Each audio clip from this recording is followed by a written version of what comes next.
வணக்கம்.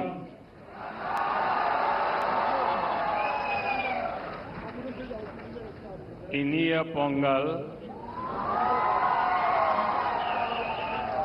நல்வாழ்த்துக்கள்.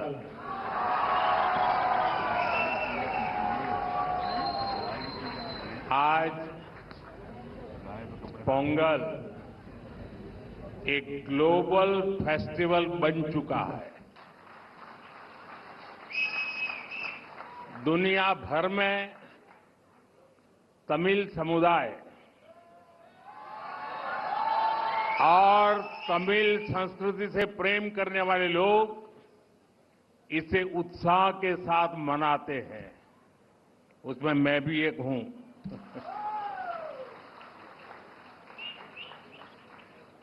इस विशेष पर्व को आप सभी के साथ मनाना मेरे लिए सौभाग्य की बात है. हमारे तमिल जीवन में पोंगल एक सुखद अनुभूति की तरह है. इसमें अन्नदाता की मेहनत, धरती और सूर्य के प्रति आभार का भाव है.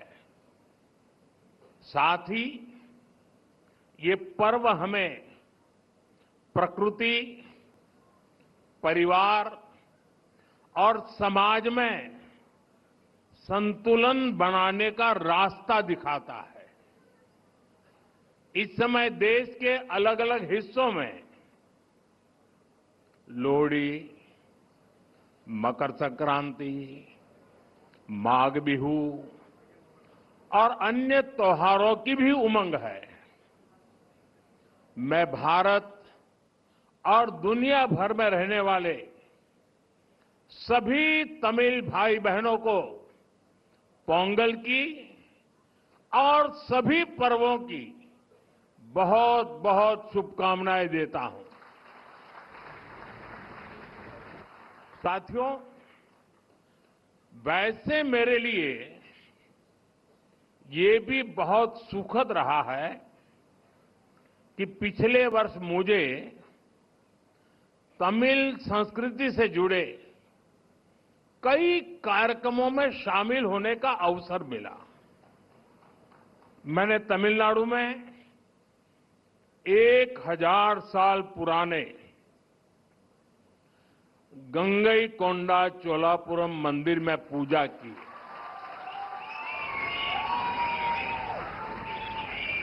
वाराणसी में काशी तमिल संगमम के दौरान सांस्कृतिक एकता की ऊर्जा को पल पल उसके साथ जहां भी रहा मैं जुड़ा रहा. मैंने उसे महसूस किया. जब मैं पंबन ब्रिज के लोकार्पण के लिए रामेश्वरम गया था तो तमिल इतिहास की महानता का फिर एक बार साक्षी बना था. हमारी तमिल संस्कृति पूरे भारत की साझी विरासत है. इतना ही नहीं, पूरी मानवता की ये साझी विरासत है. मैं एक भारत श्रेष्ठ भारत की जिस भावना की बात करता हूं उसे पोंगल जैसे पर्व और सशक्त बनाते हैं. साथियों, दुनिया की लगभग सभी सभ्यताओं में फसलों से जुड़ा कोई न कोई उत्सव मनाया जाता है. तमिल संस्कृति में किसान को जीवन का आधार माना गया है. तिरुकुरल में कृषि और किसानों पर विस्तार से लिखा गया है. हमारे किसान राष्ट्र निर्माण के मजबूत साथी है. उनके प्रयासों से आत्मनिर्भर भारत अभियान को बहुत मजबूती मिल रही है. केंद्र सरकार भी किसानों को सशक्त बनाने के लिए प्रतिबद्ध होकर लगातार काम कर रही है।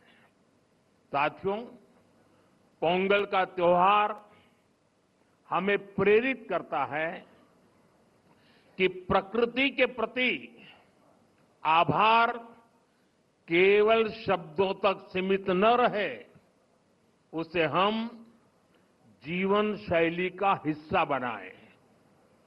जब ये धरती हमें इतना कुछ देती है, उसे संजोने का दायित्व भी हमारा है।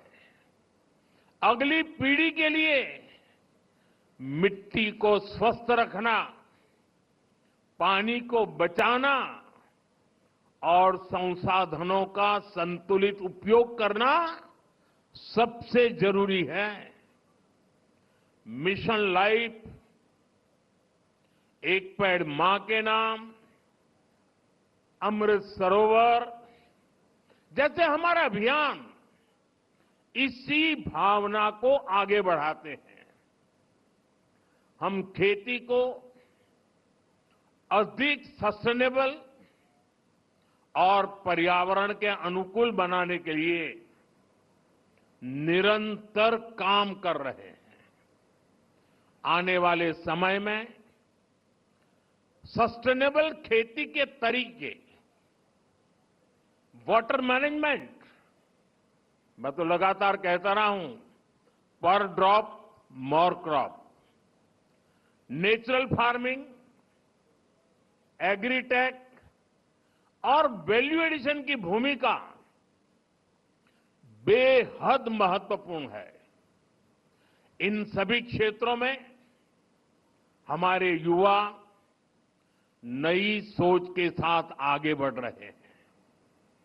कुछ ही महीने पहले मैं तमिलनाडु में नेचुरल फार्मिंग से जुड़े एक सम्मेलन में शामिल हुआ था, जहां मैंने देखा कि हमारे तमिल युवा कितना बेहतरीन काम कर रहे हैं। यानी प्रोफेशनल लाइफ की बड़ी बड़ी चीजें छोड़ करके वो खेत में काम कर रहे हुए मुझे मिले। मैं खेती से जुड़े अपने युवा तमिल मित्रों से आग्रह करता हूं कि वे सस्टेनेबल खेती में क्रांति लाने के इस अभियान का और विस्तार करें। हमारा लक्ष्य ये होना चाहिए कि हमारी थाली भी भरी रहे, हमारी जेब भी भरी रहे और हमारी धरती भी सुरक्षित रहे। साथियों, तमिल संस्कृति दुनिया की सबसे प्राचीन जीवित सभ्यताओं में से एक है। तमिल संस्कृति सदियों को जोड़ती है। वो इतिहास से सीखकर वर्तमान को आगे का रास्ता दिखाती है। इसी प्रेरणा से आज का भारत अपनी जड़ों से शक्ति लेकर नई संभावनाओं की ओर आगे बढ़ रहा है। आज पोंगल के इस पावन अवसर पर हम उस विश्वास को महसूस कर रहे हैं जो भारत को आगे बढ़ा रहा है। एक ऐसा भारत जो अपनी संस्कृति से जुड़ा है, अपनी धरती का सम्मान करता है और भविष्य को लेकर भरोसे में भरा हुआ है। इनिय पोंगल नलवा कड़कतुक्कल,